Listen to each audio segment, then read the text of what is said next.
What's going on, Laker Nation? Welcome back to the channel. If you're new here, hit that subscribe button, turn on notifications so you don't miss any of our Lakers breakdown. All right, Luka, Austin, Reaves. I decided that I was going to wait. Usually I do a lot more short form content than anything else. Just kind of my instant reactions. This is a tough video to make because this is sort of like the video that you make when we're about to go into an off season. Because at this very moment, Luka is going to be out for a number of weeks with his grade 2 strain hamstring injury. I'm sure there's been other videos, other content creators have already made regarding this.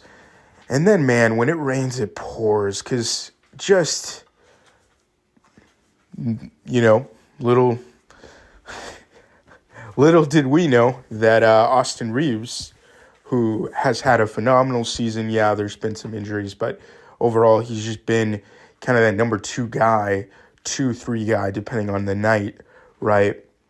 And in certain instances, when Luka and LeBron have been out, Austin has stepped up. And now we're finding out that oblique injury is a longer recovery time than even, the Luka hamstring injury. So we're now at a point where, we're going to be top 6 in the West. The good news is we're not going to be a play-in team. We've already got a good position to where no matter what happens the rest of the way, we're just going to be in a situation where we got to play the games out, but we're going to win we're going to win no matter what, in the sense of we're going to be top 6. So we're in the playoffs and we're going to remain in the playoffs. However, now that no Luka, no Austin, we got LeBron left as, the second to third star power here. And I'm not going to sugarcoat it. It's going to be a challenge. And, we would love to have 2018, 2019 LeBron. Like, he's an amazing player at 41. He has done so much. He has adjusted, adapted, and really tried to be the best version of himself for what the team has needed him to be for the last, year, the last season of these games that we've been playing. But at this moment in time, I'm not going to sit here and I'm not going to say that if the Lakers get bounced in the first round, this is a failure on LeBron or on anything else like that. I mean, I'm not going to say that because I do believe that we're not really going to go anywhere, without Luka and Austin. And I'm going to be super impressed if we could even get out of the first round. I'd be super impressed, honestly, if we won a couple games, right, and made a series interesting. But I'm going to be real with the fact that I'm not going to expect that. And this is sort of going to be like a season where we got to the very end and 2 just heart-wrenching injuries. This is almost like if you've ever, this is almost like you think about like the NFL, right?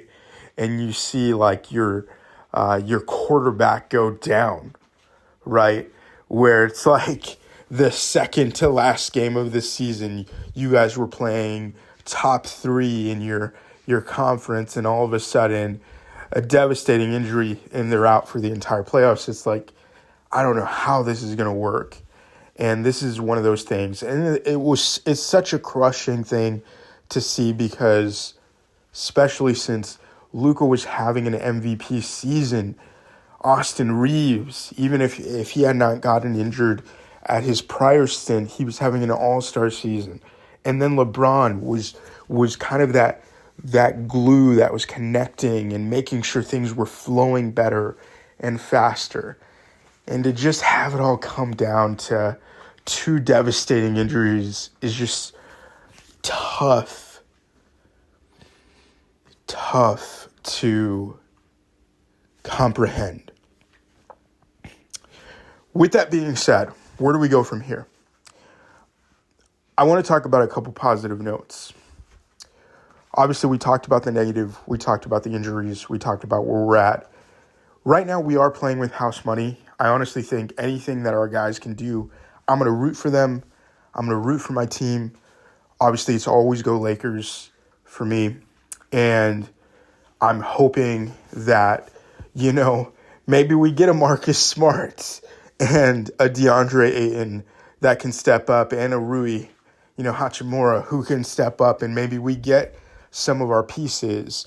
And who knows? And I'm not saying this is going to happen, but maybe a little Timmy steps up from the bench, right? Maybe a Dalton Connect starts shooting like wildfire threes and again, I'm not saying this is going to happen. I'm just saying if anything happens, that's awesome. We're playing with house money. At this point, we sort of got to take, got to lick our wounds and take it and kind of move forward. But here's the positive note. I think that after this sample size, we know, or at least our front office should know what we need in order to become a true championship contending team. And I think that after this offseason, I think they'll learn, well, not just learn, but they'll know, hey, you know what? Based on last year, here's what we know Luka can do. Here's what we know Luka needs. Here's what we know Austin can do. Here's what we know Austin will need. Here's what we know our team will need, right? And with LeBron, whether he comes back or not, that's going to be another key piece to it. Obviously, he's playing on his last year of his contract at the moment. We don't know if he's going to be coming back. I mean, there's a very real reality where LeBron chooses, hey, I want to, take my talents elsewhere, kind of like what he did with the Cavaliers. Obviously, there's a bunch of questions that the Lakers front office has to answer. LeBron has to answer for himself, and he's earned the right to kind of choose how he wants to go out, right? That's just one of those things where LeBron has certainly earned his right. With that being said, though, I think the positive, the silver lining, if you will, is the front office, I hope they got a good look at, okay, here was the team. We weren't able to build